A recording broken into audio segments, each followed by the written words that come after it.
Okay, so you probably already know what hyperspace is, right? And all this stuff, but how exactly, well, does it work? Okay, don't expect that this video is gonna be a detailed explanation on how to build your own hyperdrive, but let's see what we actually know about this technology and how it works.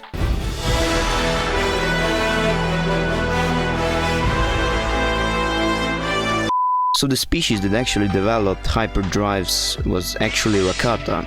Well, that's not exactly the true. First advanced civilization in the galaxy were probably the Colomai. They were actually the first species that traveled throughout the galaxy, but it's not actually known what kind of technology they used. It's possible that they were actually the first species that developed the hyperdrive, but they could maybe use completely different technology, we don't actually know.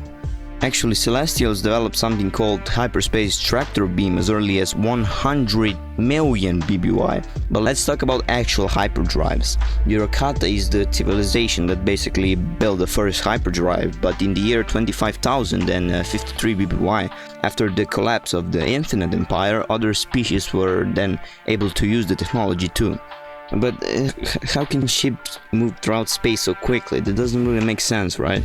Well, what about Einstein's theory of relativity and all this stuff? Yeah, I knew you were gonna ask that. So it's been known for quite a while that you can't really travel faster than light itself because mass becomes infinite and all this kind of fancy stuff. But keep in mind that hyperspace travel isn't actually that fast. Well, it is, but when you're traveling in hyperspace, you're actually in another dimension. So the hyperdrives aren't actually the engines that make you go as fast, but they are more like a bridge between the real space, i.e. real stuff, and hyperspace, i.e. another dimension. I don't know you, but let's say that you're a big Minecraft fan, right?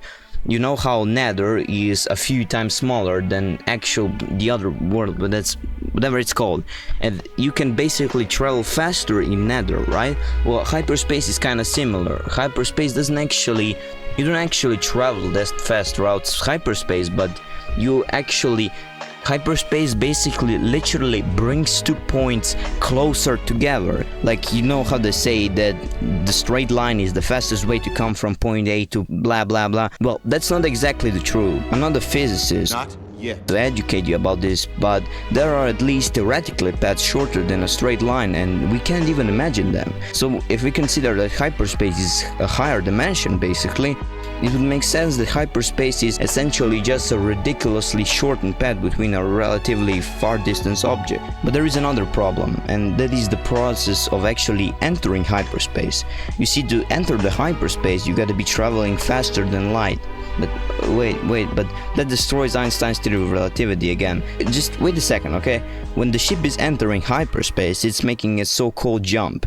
The hyperdrive uses transphysical effects to get the ship beyond light speed. At least that's how Wikipedia describes it. First, the hyperdrive field generator collected gamma radiation. The hyperdrive motivator, the primary light speed thrust initiator, built up and modified the collected radiation in a fusion generator throughout several kilometers of charged planes, effect channels, and looped superconductive wires. To enter hyperspace, the hyperdrive's horizontal boosters would provide energy to the motivator's ionization chamber to begin the ignition that would release the radiation throughout the alluvial dampers. The energy released caused ripples in the space-time matrix, allowing the ship to propel off the ripples into hyperspace. So the ship did actually travel faster than light there just for a second. Like, think about it as a glitch, okay? They basically caused these ripples in space-time matrix, which kinda allowed the ship to propel itself into hyperspace. They needed to move faster than light just a brief moment so they could enter the hyperspace. The fuel in the hyperdrive was actually antimatter, but yeah, let's just leave that, okay? The thing is, I'm not some crazy scientist to know just how possible this is, but it does kinda make sense. Basically, the energy that is released causes ripples in the space-time matrix, and that kinda teleported the ship into another dimension. What? Here we don't have any proofs that that is impossible, okay? Don't question it. Now, when you are in hyperspace, the hyperdrive doesn't seem to have any more uses, which is logical.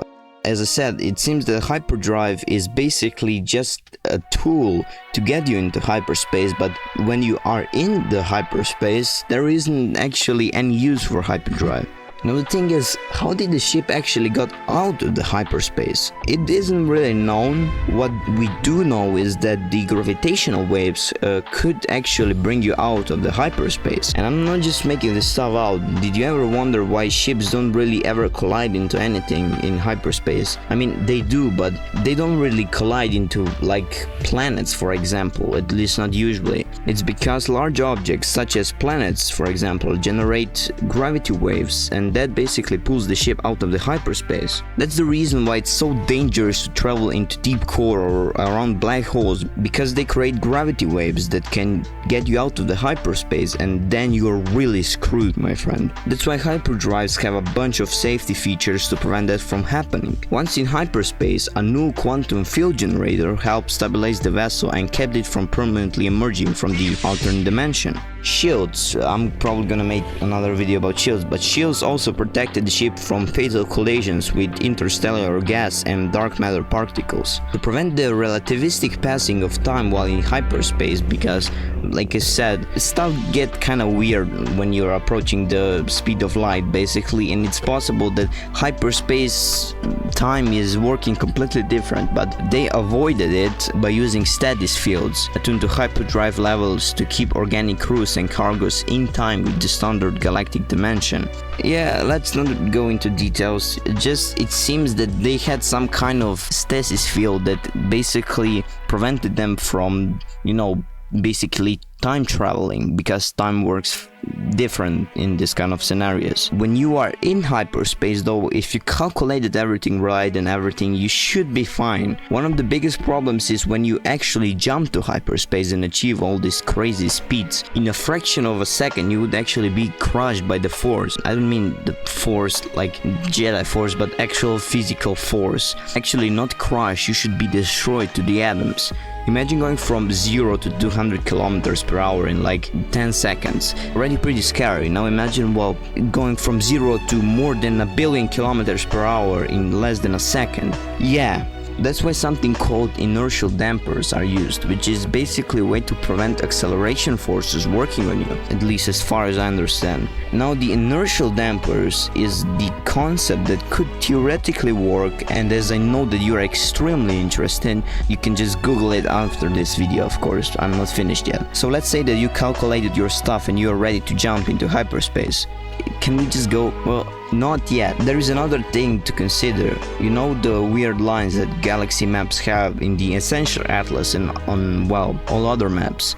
These are called hyperspace routes. Think of them like roads. Even if you do make a hole into space-time matrix or whatever, that won't help you if there is no other dimension to jump to. Hyperspace isn't a dimension that is just everywhere parallel to real space. It's just at special places that are discovered. The problem with these routes is that they can change. In the deep core, for example, the routes are constantly changing because of planets and stars moving and everything. So to jump into hyperspace, you actually need to be close to hyperspace route. So yeah, these hyperspace routes are usually written or drawn, whatever, on most of the maps of the galaxy, and actually it's possible to do it artificially, but it's very hard to actually maintain it, but we won't go into that. Basically, to jump into hyperspace you also need a route that is usually on Navi computers, and you don't actually need to bother with that because computers calculate everything instead of you. But yeah guys, I'm gonna cut it here. It's not really that horribly believable, but some of these stuff like illuminal dampers are actually real concepts that probably could work in the future if we'll have the technology needed for it. But yeah guys, you can comment if you want, and yeah, you may want to subscribe because, you know, this channel is awesome and I'm gonna cover different stuff from expanded universe. So I really think that it would be great for you if you would subscribe. I'm just saying, do whatever you want. But yeah, see ya.